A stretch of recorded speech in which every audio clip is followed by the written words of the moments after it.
There's not a lot of concrete steps that obviously came out of the summit earlier this week, but it shows... But wasn't the biggest step that there was a summit? There was, and I think you have to give the Trump administration a lot of credit for the work that's gone into the summit with Secretary Pompeo, State Department, other agencies, and President Trump over the last few months.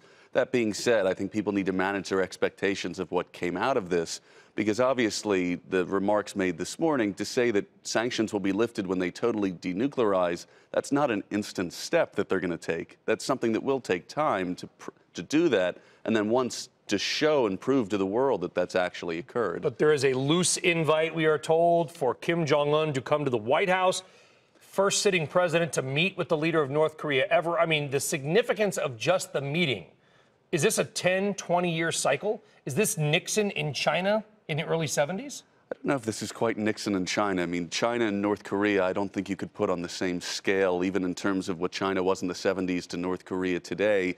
It's absolutely significant, but I think this is kind of an important point that people need to realize. There's not a ton of companies that are ready to flood the market. Unlike the Iran deal, and we'll get to that in a second because the principles of the Iran deal are being used in this North Korea pact, there's not a lot of businesses that want to go in, and even less banks that are willing to finance deals related to North Korea. In your mind, how much of this summit, this talk of a deal, is related to North Korea versus using North Korea as a lever against China?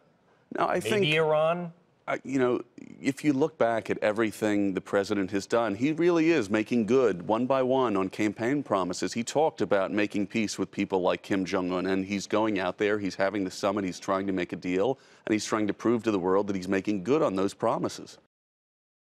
Hey there, thanks for checking out CNBC on YouTube. Be sure to subscribe to stay up to date on all of the day's biggest stories. You can also click on any of the videos around me to watch the latest from CNBC.